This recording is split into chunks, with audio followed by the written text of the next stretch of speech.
Nous sommes en 2034. La situation sur la Terre est catastrophique.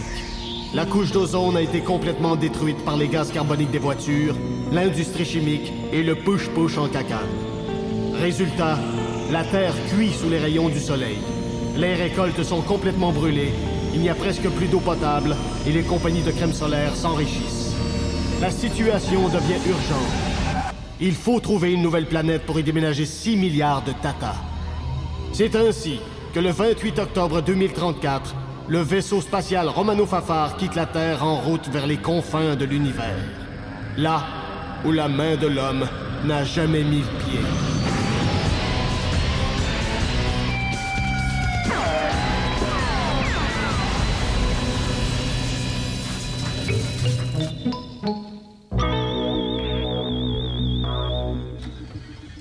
Position. Assis. Position du vaisseau, crétin. On vient de compléter une autre orbite de la planète. Bien. Mais voyons, qu'est-ce qu'ils font, là? Wow.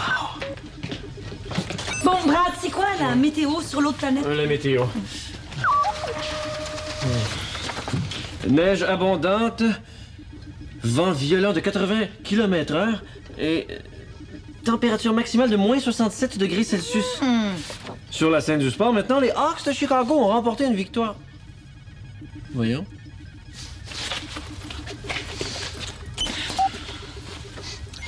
En attendant, Brad, voulez-vous que je vous enlève les amygdales?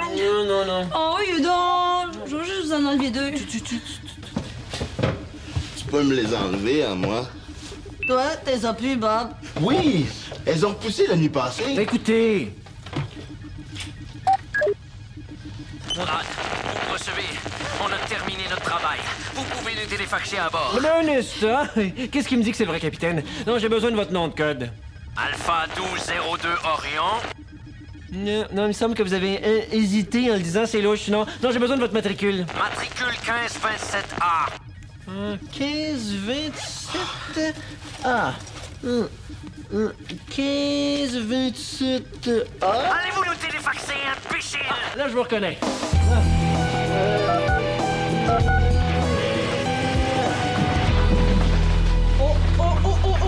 Oh, attention, est-ce qu'il y a des blessés? Est-ce qu'il y a des blessés? Non! Mais si on ramène pas le capitaine en vitesse, tu risques d'avoir un client. On gèle sur cette maudite planète-là. Dépêchez-vous! Oui, je vais utiliser le processus d'urgence. Vite! Oui.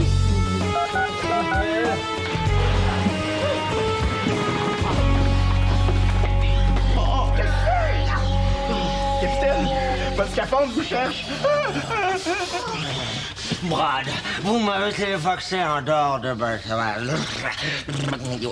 Vous m'avez téléfaxé en dehors de mon scaphandre. Un popsicle qui parle. C'est Falbo qui m'a dit que ça pressait. Je l'ai trop vite, j'ai mal programmé. Mal programmé, vous avez failli me tuer. Corvée de nettoyage immédiatement, ça va vous faire réfléchir. Capitaine, c'est pas de ma faute. C'est à Flavien à faire ça. Flavien est en régénérescence pour peut-être encore plusieurs semaines. C'est vous qui le remplacez? Alors faites le travail, allez en corvée. Capitaine, la planète, est-ce qu'elle fait l'affaire? Mais non, il faisait moins 67 degrés Celsius. C'est peut-être plus chaud l'été. C'est l'été. Venez, je vais m'occuper de vous. Ah oui. Oh, capitaine, vous êtes bleu. Bon, 5 minutes dans le micro-ondes, puis il va être correct. Hein, Mirabella?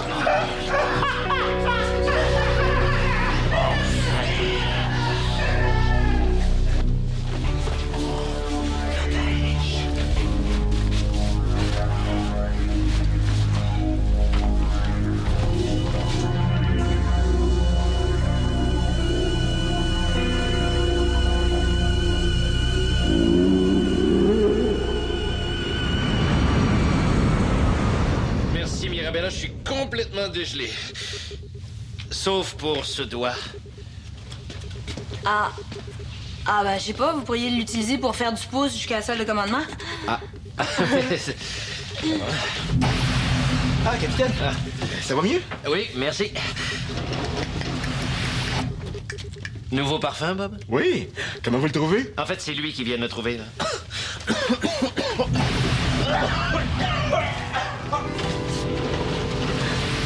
Salut, Mirabella! Ah, Bob! Salut!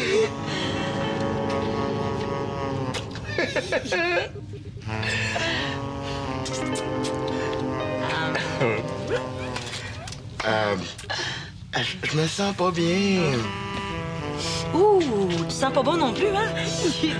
C'est mon nouveau parfum. C'est moi qui l'ai inventé. Ça s'appelle Brise d'écurie. Tu peux même pas filer. Assieds-toi.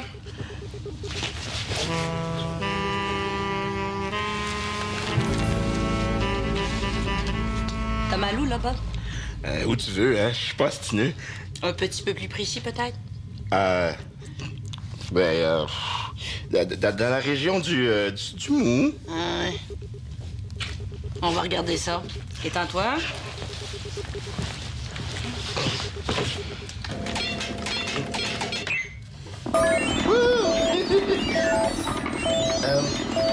Mirabella, tu sais, je te dis que... Oui, Bob. Que je... non, Oh! Il... Oh, t'as des drôles de petites taches au niveau de l'estomac, Bob! Ah ouais? On dirait que c'est... C'est des pièces de monnaie. Ah! T'as des pièces de monnaie dans l'estomac, Bob! Ah oui, c'est une fois quand j'étais jeune, j'ai avalé un 25 sous. Oh, mais là, t'en as plusieurs, là! C'est normal? Avec les intérêts? Avec les intérêts? Bob! Tout est parfait, là. C'est comme je t'ai dit hier, avant-hier, puis avant-avant-hier. OK? T'es en excellente santé. Ah. Bon. Ah. Bon? Ben... C'est tenté de... sacrer ton gars? Mirabella, tu sais... Hey. Je suis venu te voir, c'est souvent ces derniers temps, c'est parce que, tu sais,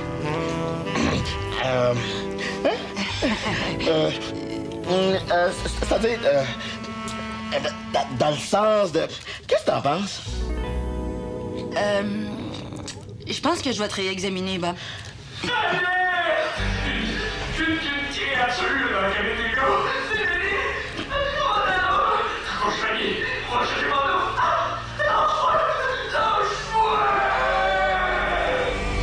Je me suis retourné parce que j'avais senti comme un frisson. Et là, j'ai vu. C'était comme une chose. C'était laid. C'était difforme, là. Oh, OK! Vous vous êtes vu dans le miroir. On n'a absolument rien trouvé.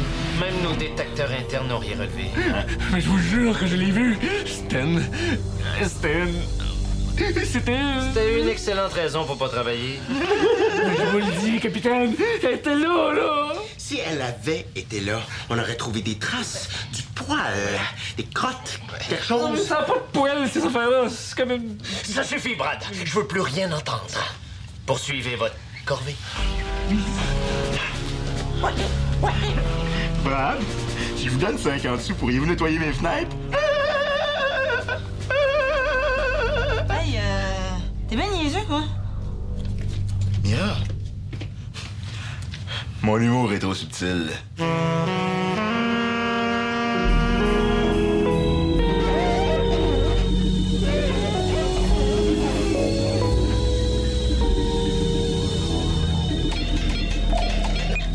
Bob, regardez le radar. Un trou noir. Oui, et tout un. Est-ce que le vaisseau est en danger? Non, il est en métal. Il est en métal. Vous faites votre drôle depuis quelques jours, hein? Oui, vous avez remarqué? Oui, et ça vous fait vraiment pas bien. Gervais, Capitaine, parlez-moi des trous noirs. avec plaisir, mon petit bonhomme. Un trou noir est une espèce de gouffre qui aspire en son centre tous les objets qui franchissent son champ gravitationnel. Le premier à démontrer la présence de trous noirs a été le physicien John Mitchell. Oh, d'ailleurs, saviez-vous que la femme de M. Mitchell, Huguette, était une fausse blonde et que sa meilleure amie, Solange... Oui, ça va. Croyez-vous qu'on peut garder notre cap et traverser le champ gravitationnel sans être aspiré? Si vous conservez une vitesse minimale d'oméga 3, vous n'aurez aucun problème.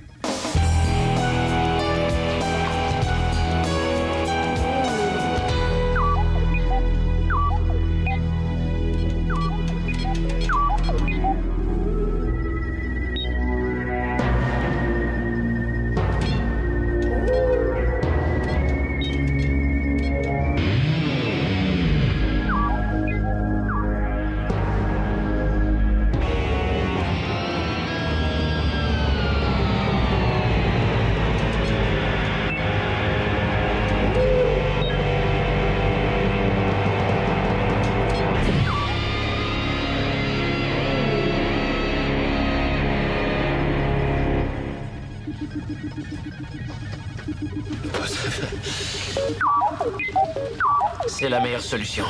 Bob, pilote automatique à Oméga 3.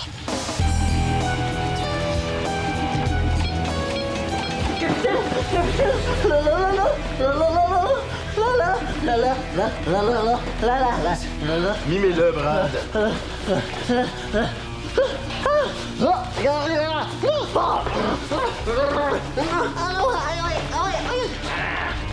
Il dit que la chose l'a encore attaqué. Brad, ça suffit. Non, Brad, ça suffit.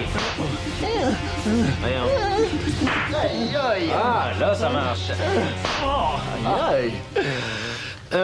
Brad, clarifions cette question une fois pour toutes. Vous êtes tout simplement victime d'hallucinations. Ça arrive fréquemment lors de voyages, c'est dû à la fatigue. Moi-même, ça m'est déjà arrivé. Vous, capitaine? Oui, j'étais...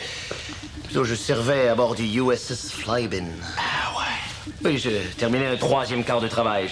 J'étais exténué, j'étais couché dans ma cabine et je regardais par le hublot.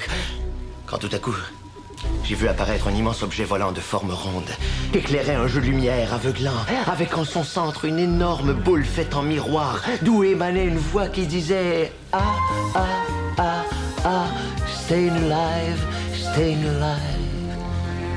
En entendant ces mots, j'ai senti mon corps se transformer. Du poil poussé sur ma poitrine. Des favoris sont apparus sur mes tempes. Mes pantalons sont devenus blancs et très serrés. J'étais devenu disco.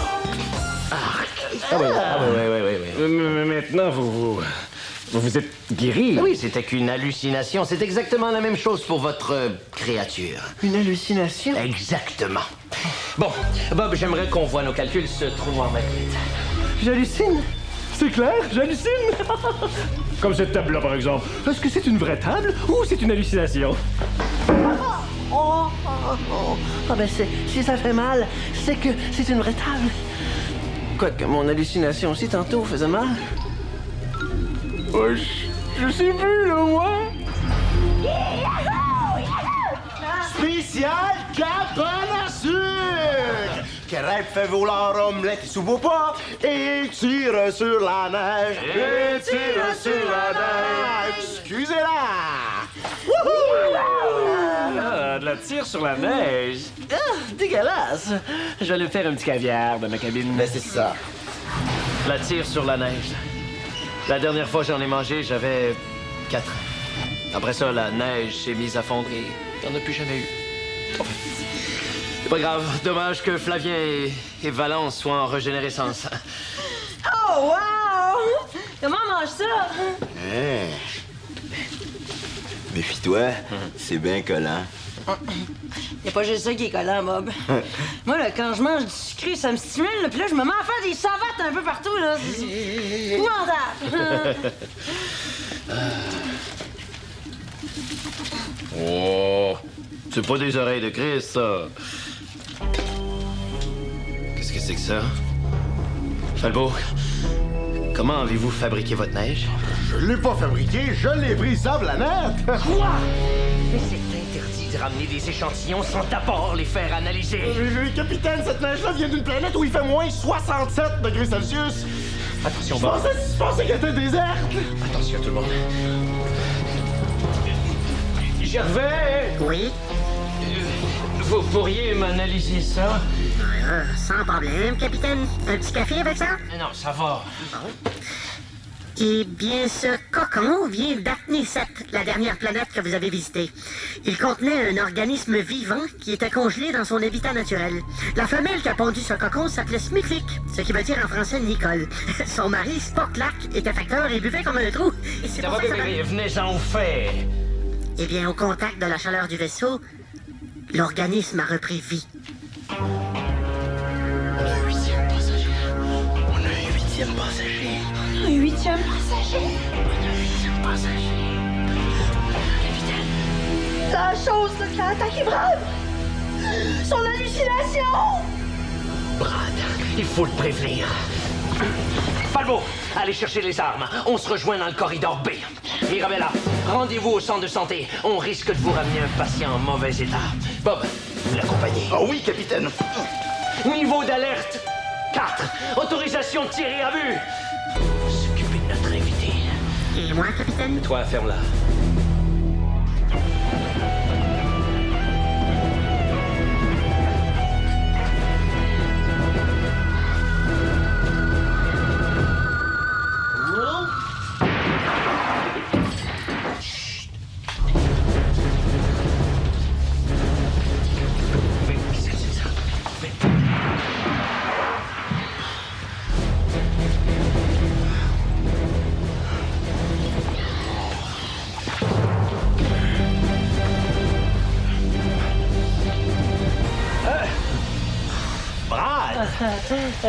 J'hallucine fort, hein?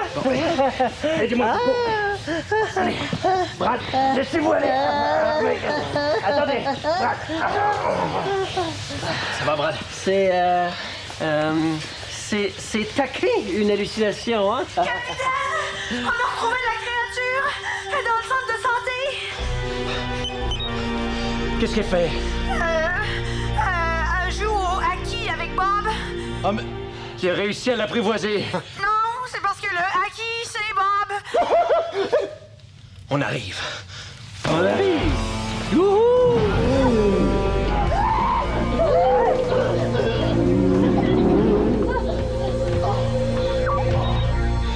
OK, la porte est verrouillée. Oh, Bob. Ce que t'as fait là. C'était complètement ridicule, mais en même temps, c'était beau, là, c'était beau. Je l'ai fait pour toi, Mirabella. J'oublierai jamais ça. C'est pas le moment de te parler de ça, mais... Est-ce que je peux te parler de mariage? Oui, je le veux. Ben, Bob, le jour où je vais me marier, là, j'aimerais ça que ça soit toi, mon garçon d'honneur.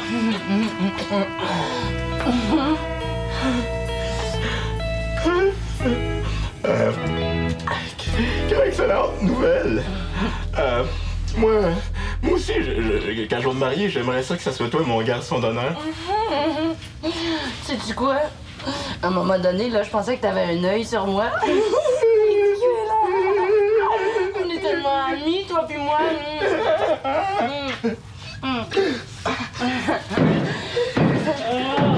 Il faut s'en sortir. Ah oui. Bien, je vous dis que la chose, là, est dangereuse, hein.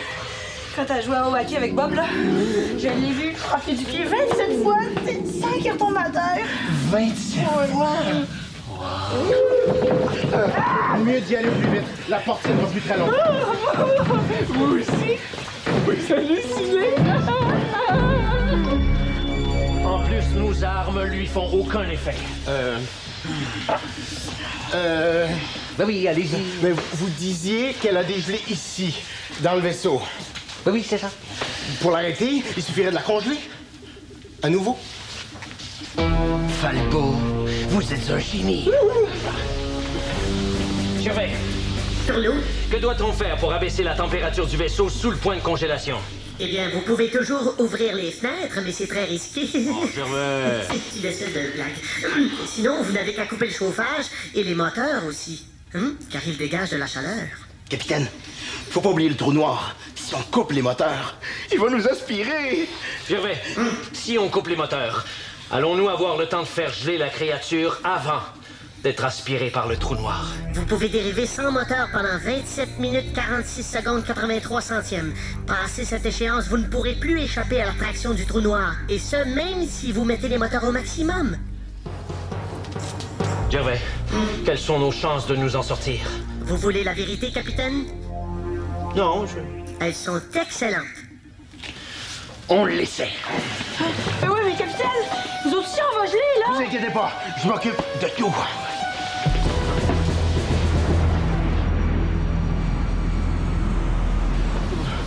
Vous aviez pas d'autre chose que des bottes de ski dans votre entrepôt? Oh. On approche du trou noir. Gervais, il nous reste combien de temps? Si vous ne mettez pas les moteurs en marche dans 3 minutes 37 secondes, vous êtes cuits, mes petits poulets. Tiens, ça va te réchauffer. Ah, non, ça va, Bob, ça va. Prends-le, je te le prête en ami. Ah ben, ok, d'abord. Si c'est un ami, ça va. Merci.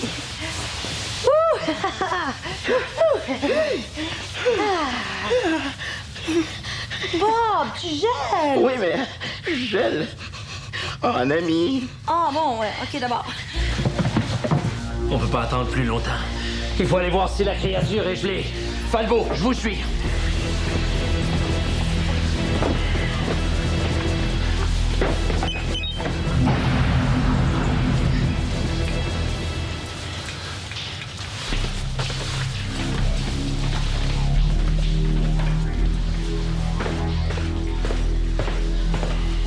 Brad, on n'a pas besoin de vous.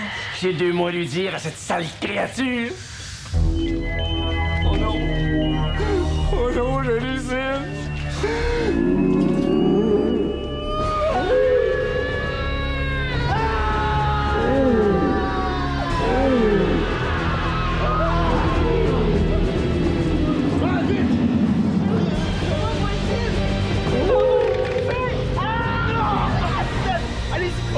Il est trop tard, de toute façon, la chose doit déjà l'avoir mangé. Non!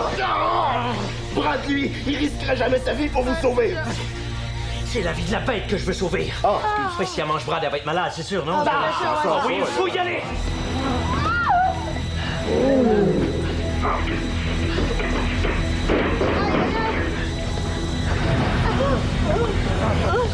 Falbo!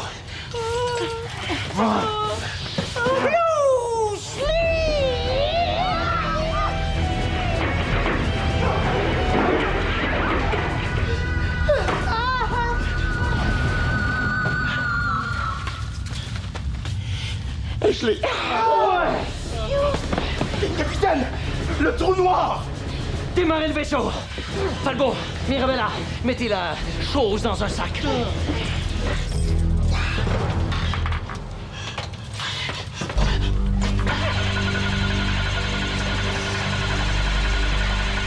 Attention! Ça va brasser!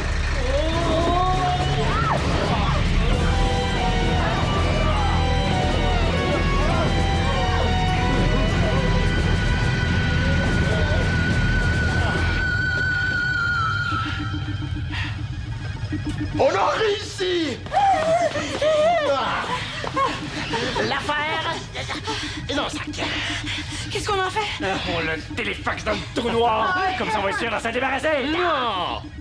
On renvoie la créature sur sa planète. Pourquoi pas à l'hôtel, Zagaïette? Mais non, on est allé la déranger chez elle. On l'a traînée ici. D'ailleurs, ça avait vraiment pas l'air de lui tenter. Hein? Oui, enfin, ça fait qu'on va la ramener chez elle. On va s'excuser, pas en plus, on va la rembourser, c'est clair? C'est clair! C'est clair pour qui? C'est clair pour nous autres! Vous êtes qui, vous autres? On est les meilleurs! Allez lui dire, elle, que vous êtes les meilleurs. Ah, elle vient de dégeler. Brad, programmez le téléfax pour la renvoyer chez elle. J'ai pas son adresse. Message reçu.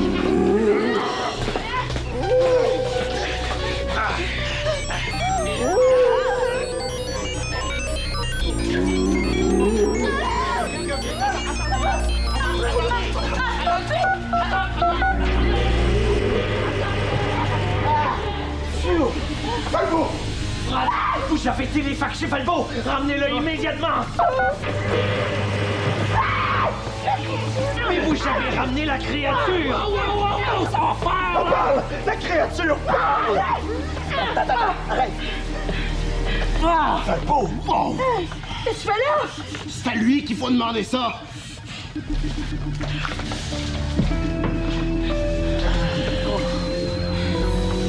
Mes amis? Oui, mais c'est